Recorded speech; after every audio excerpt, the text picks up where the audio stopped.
We're not the suits that talk football. We're the dudes that know football. And you've just crossed over into the trend zone. Casey here with Dave. We are the football dudes. Dave, are you ready, bro? Oh, yeah. You got that right, my friend. That's the signpost up ahead. Your next stop, the trend zone. It is Wednesday, September 24th. We're officially into the fall season, coming to you from Los Angeles, California. It's a beautiful 71 degrees here in the Sherm, Dave, but it feels like 75.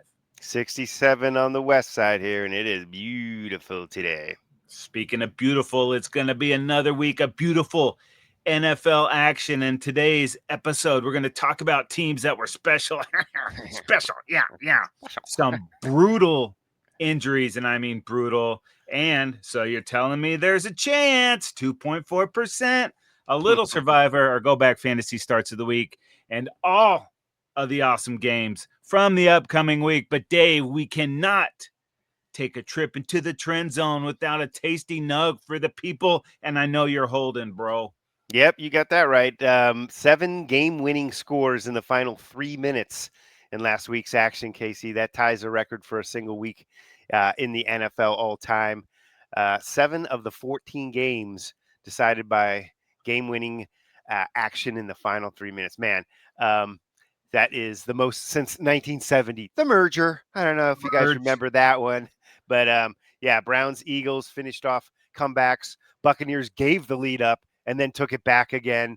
Jaguar, Steelers, 49ers, Chargers all hitting in the last closing waning moments there to get their wins. And Jags and Steelers also getting the game winners at the end there. So, wow, impressive action, dude. Absolutely crazy, man. Those finishes were wild. I was out with the family and I was trying to keep up and everything with my phone. Oh, it was absolutely bonkers. But dude, the thing we love about the NFL is every week we see something that we haven't seen before and it blows our mind. And that was definitely in play last week. Yeah, 4 teams kicked game-winning field goals as time expired, and another team tried to. It was Cleveland with a 55-yarder and Andre Smite. And then, I don't know if I said that right. Tampa Bay's Chase McLaughlin, a 36-yarder. Cameron Dicker for the Chargers hit a 43-yarder. And San Francisco's Eddie Pinheiro hit a 35-yarder. Those are all game winners as time expired. Rams lined up for a game winner as time expired. Oh, it was blocked and run back for a touchdown by the Philadelphia Eagles. Wow. We last weekend had it all. Close finishes, exciting, crazy endings. Yeah, Jordan Davis blocked that field goal to preserve the game, but that might not have been the most impressive feat about that. Yeah, the NFL's next gen stats had him traveling at 18.59 miles per hour. Round up, Dave. Call it 19. Almost 19 miles an hour for the 330-pounder. Wow, that is crazy. He is actually 6'6", 341. He ran a 4.78 40-yard dash at the combine, so I think he could beat me no problemo in the 40-yard dash. Give you a 20-yard head start and still track you down, man. That guy was moving. What a crazy finish, man. Yep. Hey, the Trend Zone, people, is now available for subscription on Spotify, Apple Podcasts, Google Podcasts, Amazon Music, wherever the hell you get your podcasts. All right, Dave, a couple bummer stories here. We had some big-time players with some brutal injuries. Yeah, first with Nick Bosa. He'll be out for the season with a torn ACL. That is the second time he's torn the ACL in the same knee there. So bummer for the Niners there. Another significant injury. And also Chargers running back Najee Harris tore his Achilles in that game. If you saw the replay, yeah, you knew what the situ was right there, right away. So that will go over to Hampton. The rookie will get a lot more action there. Also, Cardinals James Conner placed on IR. So bummer there. Season-ending surgery on his foot coming up for him. That'll give Trey Benson a lot more touches over there. So yeah, tough situation for those players in those squads. Yeah, and adding a couple injuries to the insult that was the Cowboys versus the Bears. CeeDee Lamb, he's got the high ankle sprain. We haven't heard definitively how long he's going to be out. He said it felt pretty good afterwards, but we'll see what happens moving in. That's typically 4 to 6. And then the rookie Tyler Booker, the guard for the Cowboy, he's got an ankle too. So Cowboys already down 2 offensive linemen and now down one of the best receivers in the NFL. Yeah. Hopefully it's not a big game this weekend, but we'll get up to the games in just a little bit, Dave. Yeah. All right. So you're telling me there's a chance, Dave. That is right, dude. Since 1990, 165 teams have started the season 0-3. And of those teams, the 165, only 4 have made the playoffs. That is approximately a 2.4% chance for the 0-3 teams right now.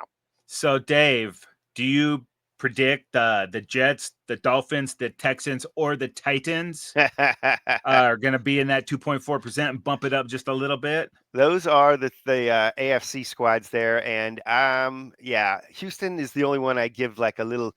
There's a little pulse there at 0-3, but the Jets, the Dolphins, and the Titans, that might be a little bit too big of a hole.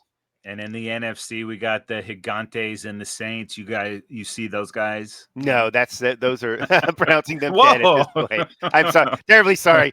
We knew from the get-go the Giants were going to have a tough season, transitioning here with Carr leaving the squad late there, and then also the Giants. I've talked about their schedule.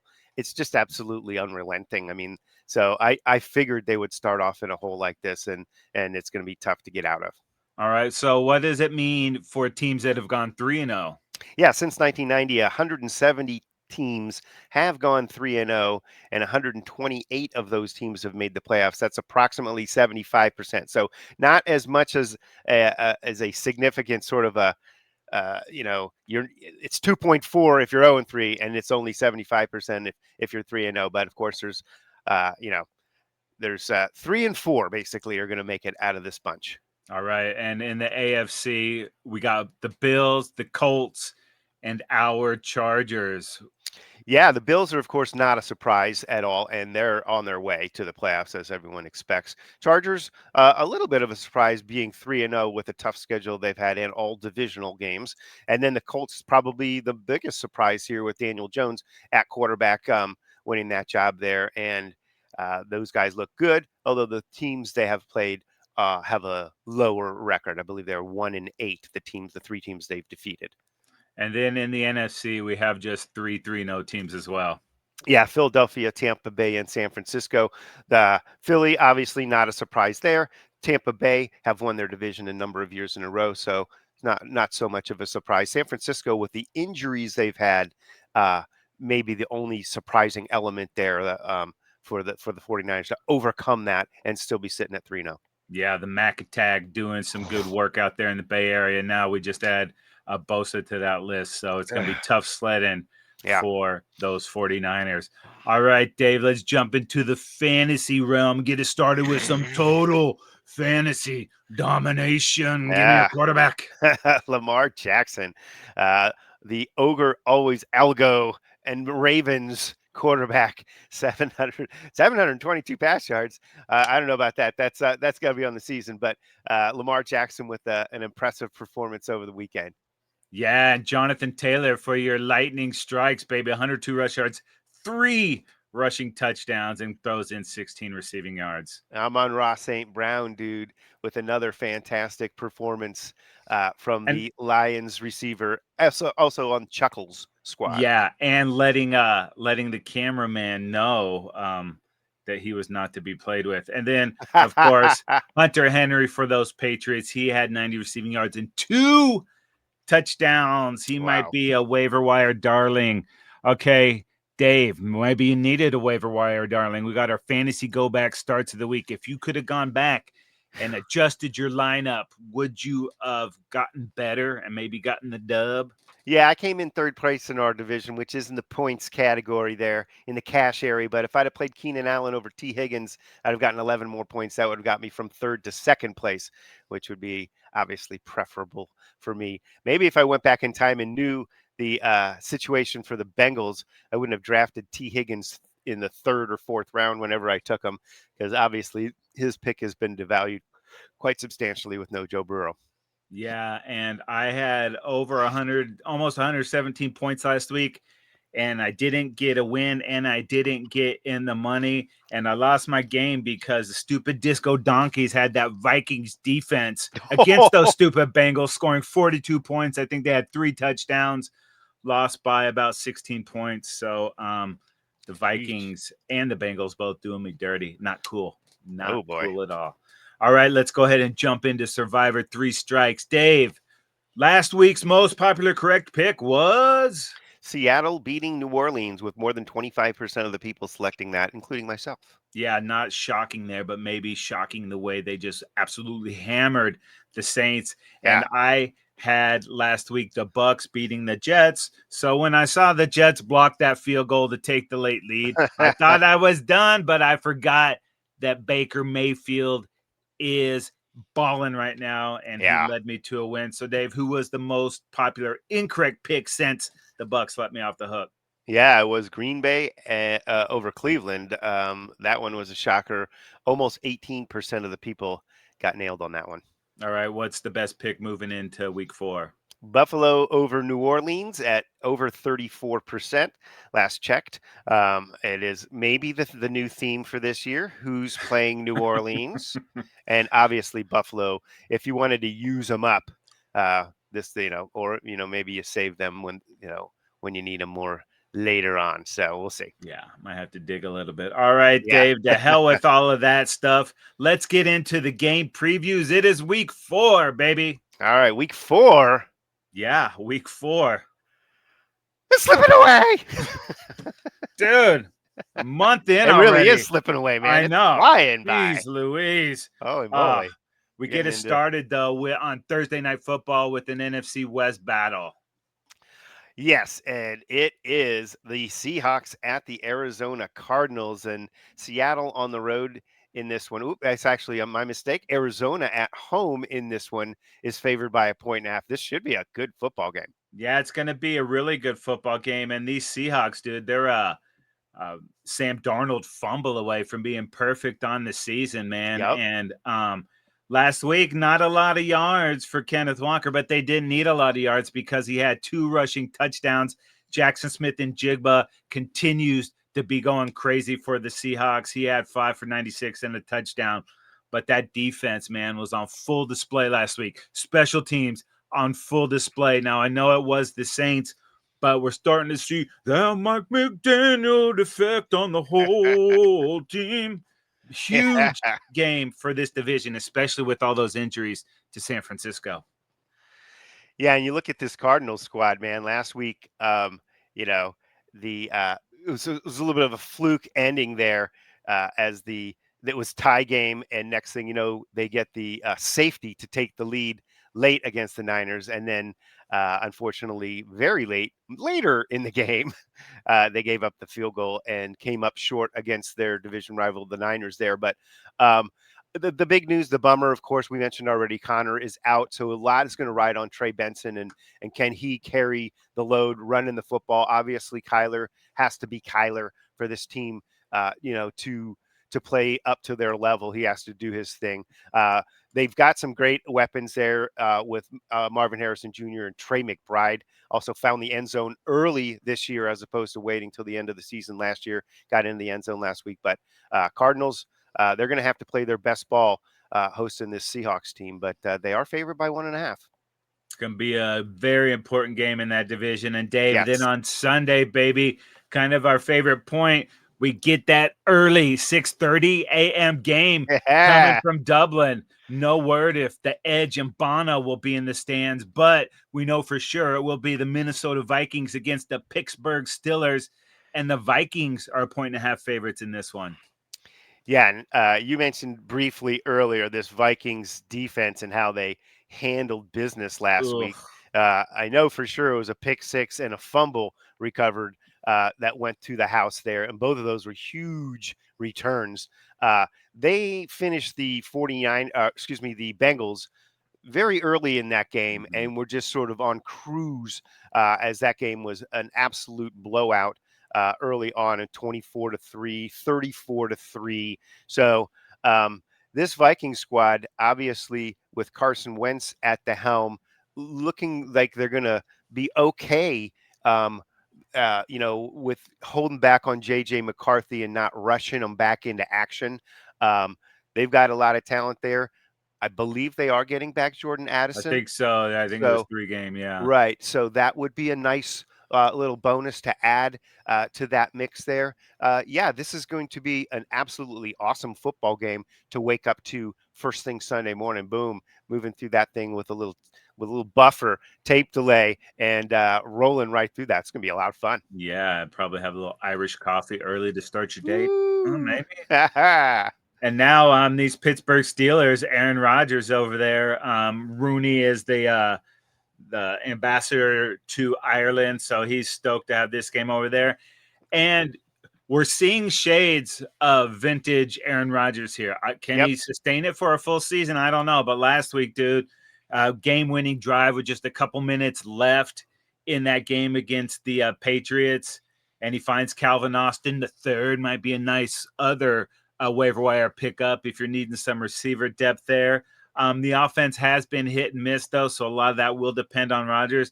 Got 5 turnovers from those Patriots. I don't think they can count on that every week, but nonetheless, it was a big-time win. So if we get good Aaron Rodgers, should be enough. But this Vikings defense is pretty gnarly, too. Should be a fun game. Yeah, you mentioned it. The Flores defense that boggled Browning's mind last week. We'll see how that works on the veteran Aaron Rodgers. We'll see. Little different. Yep. All right, up next, Casey, it's the early morning slots for the earlier slots, but not super early. Let's get it started with the Tennessee Titans at the Houston Texans in a battle of teams that are looking for a win, Casey. Somebody's going to have to get a W here, and somebody's going to drop to 0-4. Texans at home favored by 7. Yeah, and the Texans drop a brutal loss to the Jags last week on the road. I don't think any of us had suspected that these Texans would be winless right now. CJ Stroud not playing great football. I don't think it's time to panic in that division yet because no one has run away with it. So the Texans can get back into the mix, but they got to start by beating these Titans. And the Titans clearly going through some growing pains. They go down to, well, I guess maybe the Colts are running away with this thing. They got demolished last week, 41-20. Some good coming out of there. Cam Ward sticking with the process, putting in the work. But it's going to be a long season for those Titans. But the Texans, dude, they can't go to 0-4 with another loss in the division. Man, they got to get this ship right now. Yeah, no doubt about that. This one looks like what the Texans needed to get right. So, this is the fix things up game and turn things around game for the Texans, hopefully. Yeah, the former Houston Oilers now back in Houston to face the Texans. All right, Dave, up next. The New Orleans Saints at the Buffalo Bills. And the Bills are only a 16.5-point favorite in this one. Yeah, and I wonder, would you take the Bills and lay the points there? But let's first talk Saints here. They got completely debacled last week by the Seahawks, as we mentioned previously. They were blowed out early and often. The Bills took care of business, let's say, against the Dolphins on Thursday. So they've had the extra rest in this one. This would be the shocker of the weekend if the Bills don't just absolutely handle business. Will they win by 17 and cover? I don't know about that, but this one looks to be one of the more lopsided games of the weekend. Yeah, the Bills, man, doing a lot of stuff right now, and the Saints, just the opposite. Yep. All right, we are at the next game, which is the Washington Commanders at the Atlanta Falcons, and the Commanders on the road are favored by 2.5 in this one. Yeah, and the way that Mariota played last week, I don't know if they need to rush Jaden Daniels back for this one. I'm not sure what the status is. I haven't seen they're being coy about that. Yeah, but these Commanders are looking pretty good, getting contributions all the way around there. And Luke McCaffrey, he had a touchdown last week. Ja'Cory Krosky Merritt, he had a touchdown. Bill. Yeah. So lots of good stuff going. Jeremy McNichols, I think for the Commanders, if you have one of these backs and it's going to be tough in the fantasy because you just don't know who is going to be the guy there. But like I said, Marcus Mariota, he's, former first or second overall draft Yeah, pick. He's a second. seasoned vet, such a good dude. I think they trust him and they should maybe have enough to get past the Atlanta Falcons, dude. And oh my God, last week that was not good. Yeah, Birdie Bird probably got a the broken wing. Yeah, I don't know. Hold back on the Michael Penix dominating era just yet. Falcons, remember week 1, go back in time. They missed that game with the late missed field goal, so that was this close. Week 2, they got it right against the Vikings, and then last week it just Goose. utterly destroyed 30-0 by the Panthers. Did not see this coming at all. The cats beat the birds here, I guess. So I don't think there's any long-term like freaking out going on in terms of the Penix era.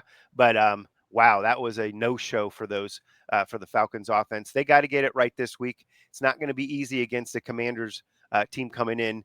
Bijan has got to get going. I mean, he had 72 yards in that game, but they need a little bit more from the Bijan and Tyler Algier combination than 76 yards combined. They need to be able to run the ball in a dominant fashion this weekend. And I don't think it's crazy talk that if Penix does struggle, and I'm not saying that he will, but they do go back to Kirk Cousins. Hey, NFL is hard. Why don't you sit back and watch a little bit? They're paying Cousins all that money, and it sounds like he's finally healthy. So wouldn't be the worst thing in the world, but we'll see what happens when they Yeah, host I'm the not sure, Commandos Kate. this My weekend. my opinion would be, are they looking to trade Cousins? The trade deadline is approximately 6 weeks away or something like that. Do you want to maybe just keep him on the shelf and make sure he's totally healthy for that team? And if you can scrape out a pretty high draft pick for him and get him off your roster. Well, maybe if an injury happens between now and then, but if the Bengals wait another 6 weeks to bring in another It'll be quarterback, over. it's not going to matter. So lots of interesting questions to be Good asked question. there. Yeah. But it starts, can the Falcons get it right on Sunday? All right, Dave, an interesting game here. The Cleveland Browns at the Detroit Rock City Lions, and the Lions are 8.5-point favorites this week. And the Browns, dude, maybe the most unsuspected win last week. Yeah, they get their W against the Green Bay Packers. And early on, it looked like the Packers were going to completely mow them over. It was 10-0. Packers were driving, looking like they were going to hit it to 17-0. Things got turned around. A late pick in that game really helping out this Browns defense. And obviously a blocked kick late that the Browns took advantage of, and then were able to set up for their own game-winning field goal. Everything fell into place late in this game. But one thing you can look at with the Browns is with Flacco, they don't really beat themselves. He did not have a great game by any stretch of imagination. Quinshon Judkins did get some good action, nearly 100 yards and a touchdown. So that's a real positive for this Browns squad. But yeah, their defense is pretty solid. I think people are starting to recognize that, hey, wait a minute, this team might be tough to beat, but we'll see. Can they put up enough points up to beat the Lions or to compete with the Lions? And can their defense slow down the Lions to keep up with the Lions? So it's a tough deal. Yeah, it's going to be really tough, especially the way those guys looked on Monday. And it was kind of like everybody after the week 1 loss to Green Bay wanted to say, oh, the Super Bowl window's closing. They lost their coaches, blah, blah, blah. No, man, pause that crap, because this was maybe the most impressive win of the season so far. They went to Baltimore and out-physicaled the Ravens on both sides of the football. Now, it was pretty close through 3 quarters, 21-21. And then the Lions just in the fourth quarter pulled away, outscoring them 17-9. David Montgomery is fully back, and the combo between him and Gibbs, man, that just creates so many bad things for opposing defenses. Between them, well over 200 yards, and they both had 2 touchdowns.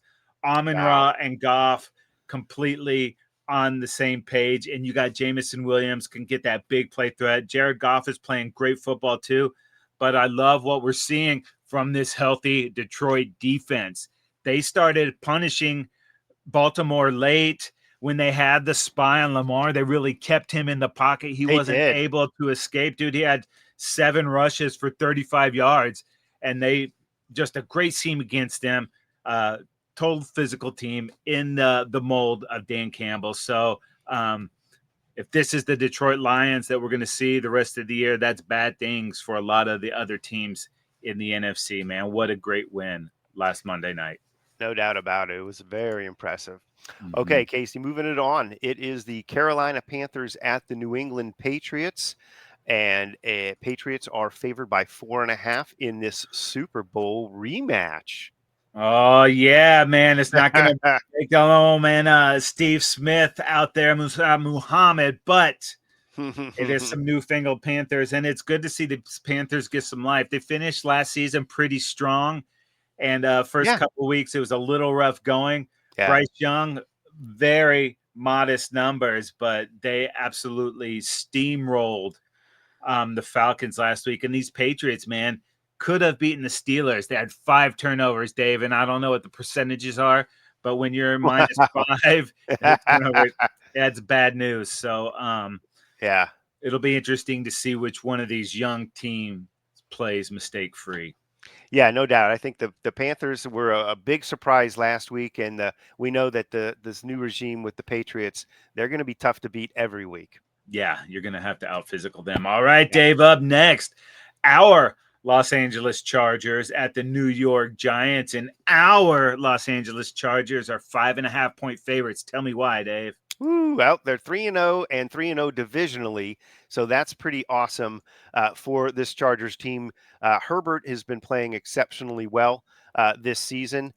300 yards passing and a touchdown to go with his first interception. I believe that's 5 touchdowns and 1 interception, maybe more for Herbert on the season. So he's having a phenomenal, almost MVP caliber season. He's got to be in the conversation. The bad news, of course, they lose Najee Harris, and he was running the ball actually.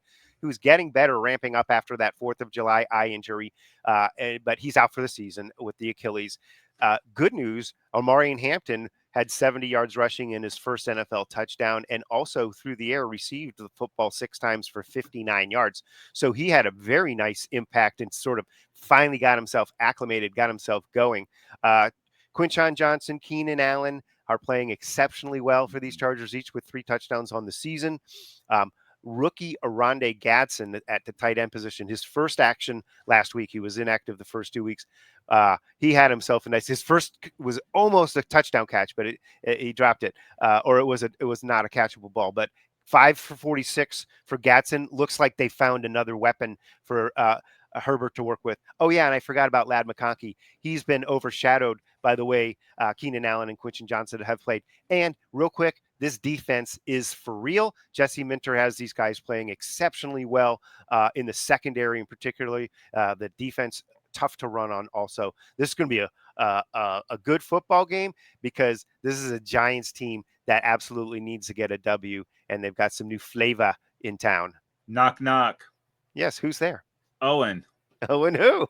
0-3, Dave. The New York Giants are 0-3. That's right. 2 weeks ago, looked like Dangerous was vintage. Back at it last week. Ugh. Yeah.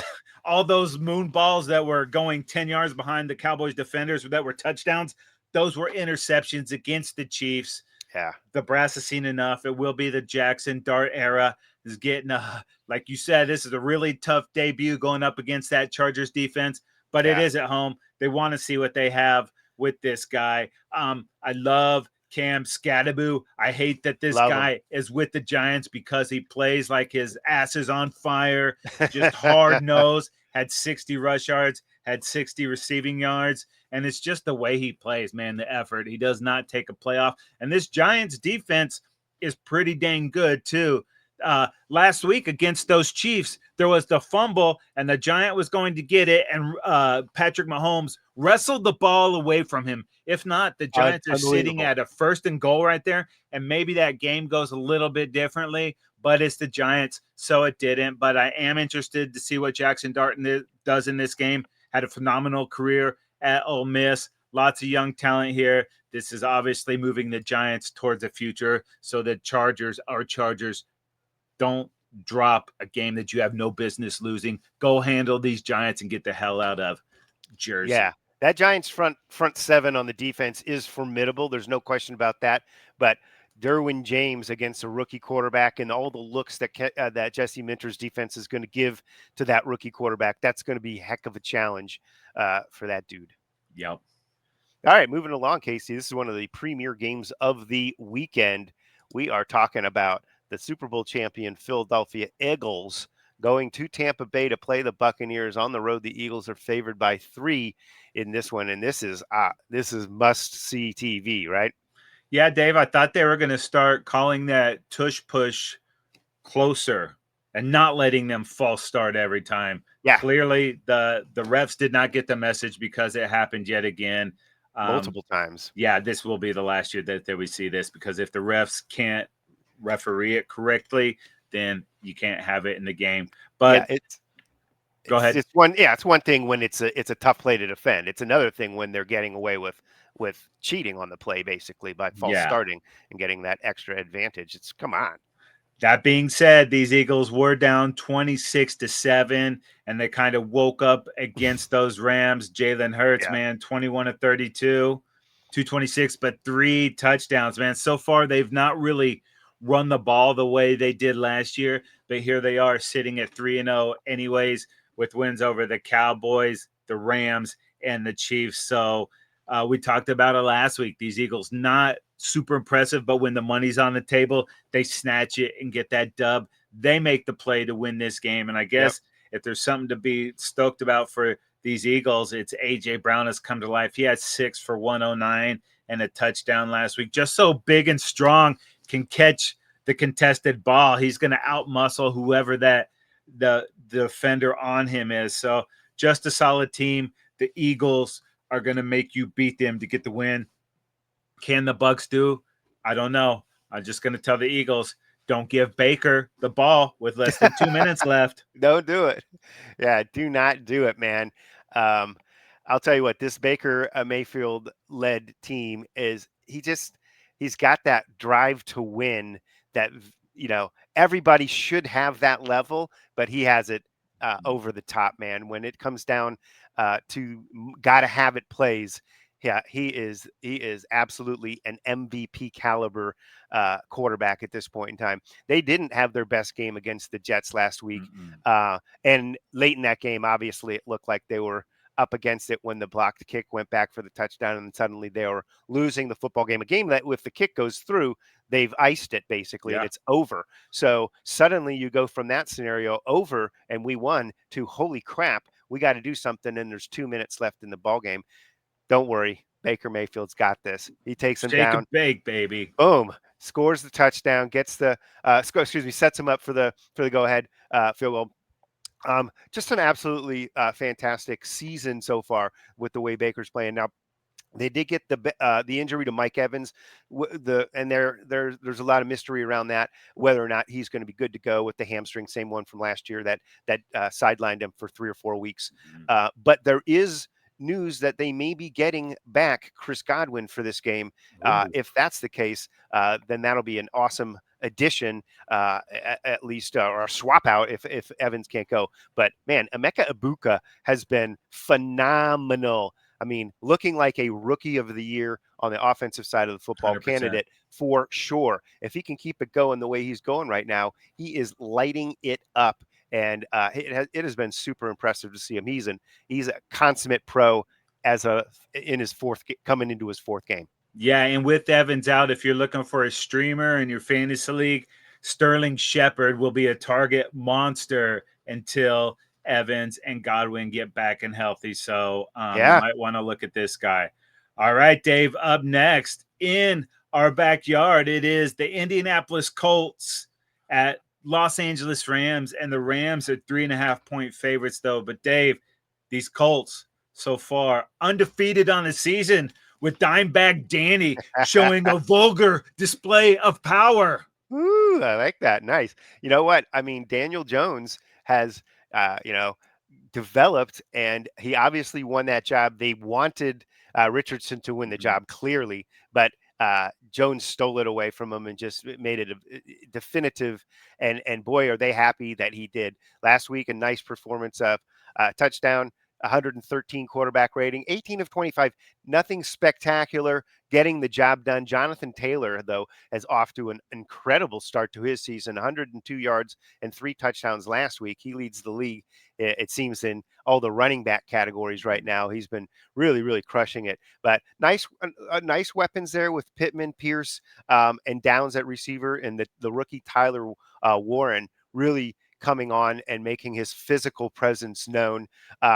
These Colts have played against sort of a lesser caliber in terms of the teams they've played, having a record of 1-8. This is a tough deal here, going to LA and playing a really good Rams football game that is going to be a little bit feisty from last week's results. Yeah, the Rams setting up the game winner last week. You mentioned at the top of the show, it gets blocked. Davis takes it back. They end up losing this game. Otherwise, the Rams would be sitting there undefeated as well. Yep. And the Eagles had a great comeback. But, Dave, in that second quarter, man, the Rams had 3 straight scoring drives where they settled for field goals. If they just get a touchdown on 1 or 2 of those, put then them away. The Eagles don't have a chance to come back in this game. So they really let one get away. But I love what's developing with Kyren Williams and now Blake Corum in the mix. Last week against these Eagles, Blake Corum had 6.6 per carry. Kyren Williams, 4.7 per carry. So they are running the rock. And Puka, man, this cat's a rock star as well. He had 11 for 112, and Devontae Adams found the end zone as well. So this is a very good Rams team. This will be the biggest test for these Colts so far on the road. It's going to be interesting to see what happens in this one. Yep, no doubt about it. Okay, moving it along. It is the Jacksonville Jaguars at the San Francisco 49ers. The Niners are at home in this one and favored by 4. Interesting. Okay, well, let's see. What do you got for us, Casey? Yeah, these Jags, man, they are one possession away from being undefeated as well. Let that Cincy game kind of slip away from them. And it's not like they're playing great offensive football, but they're playing sound football. Liam Cohn there, he's got stuff turned around. And, the Jags fan base is used to seeing them lose these games late. And so far, they won this. And Travis Etienne, dude, I think he went untouched on that last score to give those guys the win last week. So maybe the tide is starting to turn for these Jags. Playing pretty good defense, tons of weapons on offense. Got to get consistency from Trevor Lawrence. Yes. If he can start playing mistake-free football every week, then these Jags are going to be right in the mix. But this would be a big prove-it game for these Jags. Absolutely. But this is a Niners team right now that might be ripe for the taking. This might be your upset special of the weekend because backup quarterback, they just lost Bosa on defense. They're banged up at the wide receiver position and the tight end position as well with no Kittle. So you're looking, can Mac Jones keep it going? He was decent last week against the Cardinals, but Christian McCaffrey and Brian Robinson Jr. combined for just 74 yards. Not a lot there on the ground, although McCaffrey did add 88 yards on 10 receptions. So they're sort of like making up for the lack of receiver, maybe by having a receiving guy like McCaffrey out of the backfield. But Ricky Pearsall also with a really, really nice contribution, 8 grabs and 117 yards. But they are, short on guys, maybe MVS and Sky Moore, some former Chiefs there in the mix, can kind of elevate their play. But this is going to be a tough Jacksonville team. Like you said, there's a new belief around with the new coaching system there that they can even out and level out the play of Lawrence and see. This would be an awesome football game for the Jaguars to come into San Francisco, take care of business, and show the NFL, hey, we're to be reckoned with in the AFC. All right. Speaking of AFC, a couple of the heavyweights going. We're used to seeing these guys do battle late in the playoffs. We're not used to seeing them both coming in with sub 500 records. Both of these teams are 1-2. We're talking the Baltimore Ravens at the Kansas City Chiefs, and the Chiefs are 2.5-point favorites in this game. But Dave, these Ravens, man, it's a mixed bag, bro. Yeah. Obviously, this Ravens squad, it feels like they're dominating every football game they're in, and yet somehow they find ways to lose the football game. Jackson, I'll start off with the good. 21 of 27, 288, 3 touchdowns, 148.2 passer rating last weekend against the Lions. Um, and here's the bad 12 12 carries for Henry. I know he fumbled it, but and I don't care about that. No. 12 carries. Okay, Henry had like 50 yards and a touchdown after the first drive Yeah. and about 5 or 6 carries. So you're telling me you gave him the ball 6 more times for the rest of the freaking game? I Yeah. mean, I don't understand this team. Why you have the best running back, or arguably the best running back in football, the most physical guy that gets better throughout the game. Yeah. We've said it over and over again. He gets better. His fourth quarter numbers are better than his first quarter numbers. He has 12 carries for 50 yards and a touchdown. Touchdown on the first drive. I don't understand it. I mean, they got a good amount of weapons in the tight end position with Mark Andrews. Had a good game. And Bateman played well. Luckily for me, Zay Flowers didn't, because I was going against him in fantasy and poof, snuck out that one. I can't believe it. You know what? They've got to run King Henry a lot more than they are if they want to beat this Chiefs team in Kansas City. This is a statement game for both of these squads, though, where they sit right now record-wise. Yeah, dude, it's inexcusable, man, because you mentioned the later the game goes, the less and less guys are willing to tackle that dude. That's 250 250 pounds. pounds. Come on, dude. You have this guy and you're not even using him. And that's why you are 1-2. But let's talk about these Chiefs. So banged up this squad is, man. They thought they had addressed some of their issues at receiver, and it's just not gotten there yet. No. Tyquan Thornton, he's been pretty good. Almost Yeah. had 2 big touchdowns. Did have the one, but it's just not looking great. But we saw this last year in this same Chiefs, the same formula, won 15 games. I don't know if that's sustainable, Dave. And we talked about it at the beginning of the year. Until he proves me wrong, I think Kelsey is so into his life outside of football. And why wouldn't you be, dude? You're married to one of the biggest pop stars in the world. Yeah, money for days. Can you really get in the mindset that you need to be to dominate and come up? You got the Super Bowl rings already.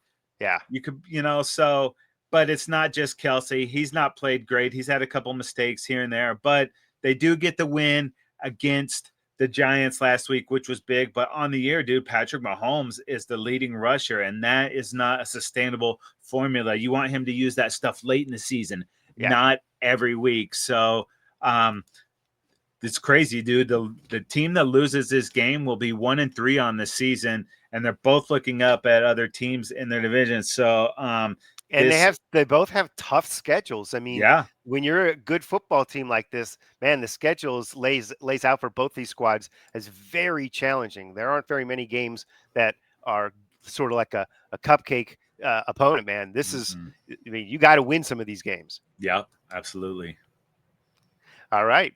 It is on to, not exactly, on to the next game, which is, of course, the Chicago Bears at the Las Vegas Raiders at the Death Roomba in Vegas. The Raiders are favored by 1.5 against those Bears coming into town.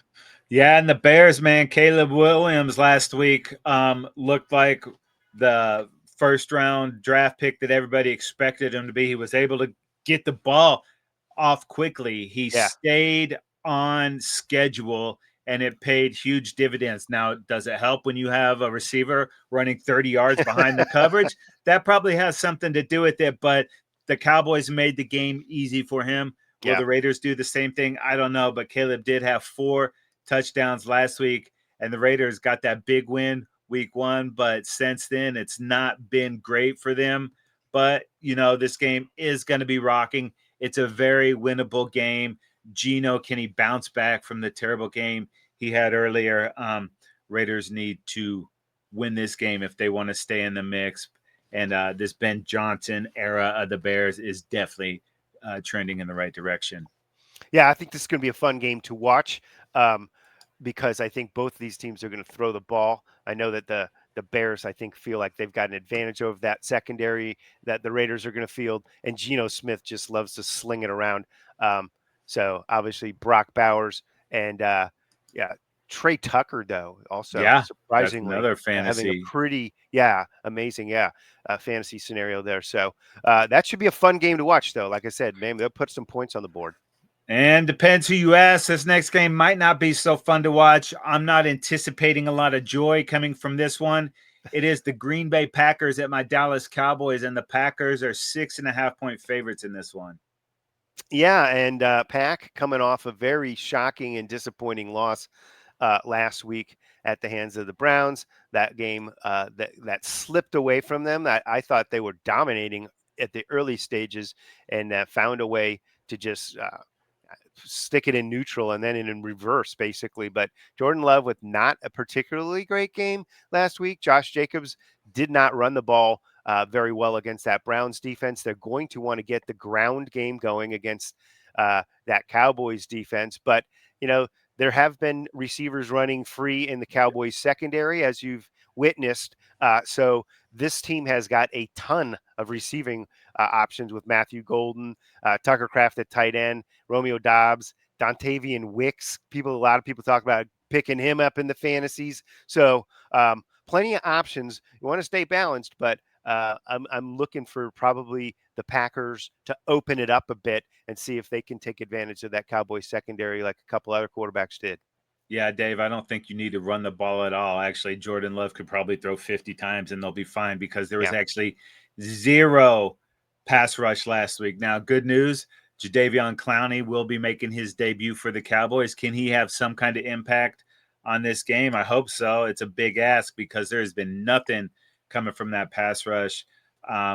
So that's got to get fixed. That's part of the reason why they've been thrown on. But the back, it looks like our secondary doesn't know what the hell is going on. If they've got guys playing out of position, that's on the coaches. If your guy can't play free safety, don't make him be free safety. So there is some stuff they can work through. We saw the Cowboys look pretty good against the Eagles week 1, but then they made Russ look like a rock star, and then they made Caleb Williams look like that too. So I'm a little bit worried about that. And on the offensive side of the ball, we talked about it. No CeeDee Lamb, no Tyler Booker. This is a good prove-it game for George Pickens. I've seen some of the stuff that they were talking about in Pittsburgh, maybe like cheating some routes, not staying with some blocks. If this guy wants to get paid, there is potential to get that payday in Dallas. So coming out and having a huge game against these Packers when there's no CeeDee Lamb would be a great way to get that money. But Dave, last week they were running the ball great. Now I know Javonte Williams had the fumble on the first drive, but he was running the ball well for over 6 yards a carry, 7 yards a carry, had like 6 yards and 6 rushes in the first half. They didn't run the ball in the second, especially late in that game when they had a 3rd and 1 from the goal line. Run that thing in. They got too cute, got too pass heavy, and that's when bad stuff starts happening. Dak Prescott did have 2 picks, but one was off of George Pickens, a lapse of concentration that happens, and then late in the game when they were forcing it. But if this defense can't pull it together, it does not matter what's going on the offensive side of the ball. And speaking of offense, I don't care if they score no points. I don't want to see Micah get a sack. You chip him every time. You cut him if you have to. Always have a second blocker on this guy. Do not let him disrupt the game. I know that's easier said than done, but if Micah doesn't touch Dak once in the game and we lose, I'm okay with that. Yeah, I'm a little bitter. Who cares, Dave? This is a long-term plan, but I don't want to see Micah disrupt this game, and he probably will. And what is the crowd going to do? Are they going to turn on Jerry? Probably. Maybe. Fire the GM, right? That's what they'll be chanting. Give us a new GM. Micah did say it was going to be painful to sack Dak, Casey, and that can be taken 2 ways. Yes, it would hurt him emotionally to sack his buddy. However, he could be saying, "You're going to feel the pain, Dak. Yeah. It's going to be painful to sack you." And just in case, there's not going to be any video tribute to Micah, in case you thought that there might be. So, Dave, not feeling nostalgic. No, what I love about this week of the NFL, we do get that early game on Sunday, and we get the doubleheader on Monday night. But the way they stagger these things is completely dumb. This week they give us that 1 hour window. Hate it. Oh God! Oh man, yeah, I hate that. That makes it difficult indeed. And then they're constantly split screening. I've got my two TVs going. When they split screen, it's out of sync with the other Yeah, one. totally. Like the timing is off. So even if you're watching both games, they ruin it on one of the Yeah, broadcasts. It's I so see a dumb. I hate touchdown, it. and then it just happens on my other TV. It's ridiculous. Well, luckily, both these games are maybe half worth watching. So you Yeah. watch first half of one and the second half of the other, maybe. Oh boy, yeah, I don't know. Maybe just the first half of each. Yeah. Let's get it started on the Monday night doubleheader with the New York Jets at the Miami Dolphins. Um, and yes, the Dolphins at home are favored by 2.5. Casey, what's the highlight of this game? The city rivalry uniforms that the teams will look good. They might not play well, but they're at least gonna look good. The Jets, man, that's the closest. Well, that's actually been really close in two of their games. They had Pittsburgh on the ropes week 1, and then they had the Bucks on the rope week 3 last week. Yeah, So maybe they can get it together because it's not like the Dolphins are playing great football. One of these teams right. has to win this thing. Yeah, And the Dolphins, they hung with the Bills for a little bit last week, but didn't have enough to finish the job. But at least, like I said, both these teams will look good losing football in those rivalry uniforms. somebody's got to get a W. Yeah, and yeah, let's see if we can round up some good vibes for that. All right, Dave. And then the NFL thought they had a great game in this one. The Cincinnati Bengals at the Denver Broncos, and the Broncos are 7.5-point favorites in this one. Yeah, and obviously the quarterback situation for the Bengals is the deflating element of this. What would have been an absolutely awesome football game, even though the Bengals are 2-1, the Broncos are 1-2.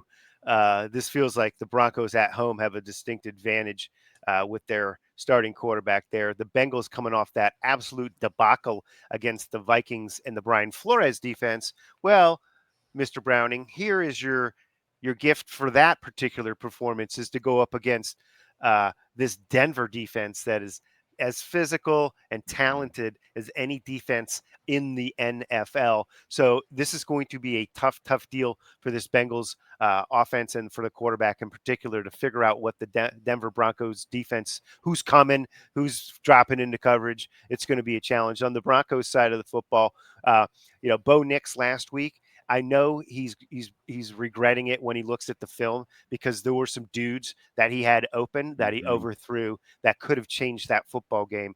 Bo Nix was a little bit off. He's a feisty gamer. That guy can play football, and he's hard to back for sure. Yeah. But he is going to regret some of those misses that he had last week. If he connects on those become huge plays because they did have a couple of huge plays, but they could have had a couple more. J.K. Dobbins got going for this Broncos squad last week. Had a nice one really solid drive, including a 41-yard touchdown. Good for him. Hope he stays healthy. And obviously Cortland Sutton, along with a lot of other dudes there, Mims, Franklin, good receivers there in Denver, but Sutton had a nice game last week, 118 yards and a touchdown, got a couple of big plays off that Chargers defense. But this is a crucial game for both of these squads, but more so for Denver at home with a 1-2 record right now. They have got to get it figured out this week and get this W. Yeah, the Broncos really just a couple of plays away from being 3-0, but that's the NFL, baby. Yep. Every week you Yep. were just a couple of plays away from winning and losing. And Dave, before we get the hell out of there, I got to show a little RIP to my commissioner, Mr. Beef. He set up my first guillotine league, which I'm having a lot of fun in. I live for one more week. Unfortunately, Mr. Beef does not win. So what do? I go and scoop up his Christian McCaffrey, and I scoop up his Obeka. So thank you, Commish. I appreciate the work. And hopefully you can live vicariously through me for hopefully another 6 weeks. All right. Good luck with that. So many ways you can check out the Football Dudes, the Trendzone, available for subscription on Spotify, Apple Podcasts, Google Podcasts, Amazon Music. Wherever you get your podcasts? Yeah, wherever, anywhere. Don't forget, subscribe to our YouTube channel. Like us on Instagram, Facebook. Follow us on Twitter/X at Football Dudes LA, and make sure you tag us across all social media platforms. And while you're out there surfing those interwebs, go ahead and bookmark footballdudes.com. That is going to do it for this episode of the Trend Zone. We're not the suits that talk football. We're the dudes that know football. For Dave, I am Casey, and we are out of here.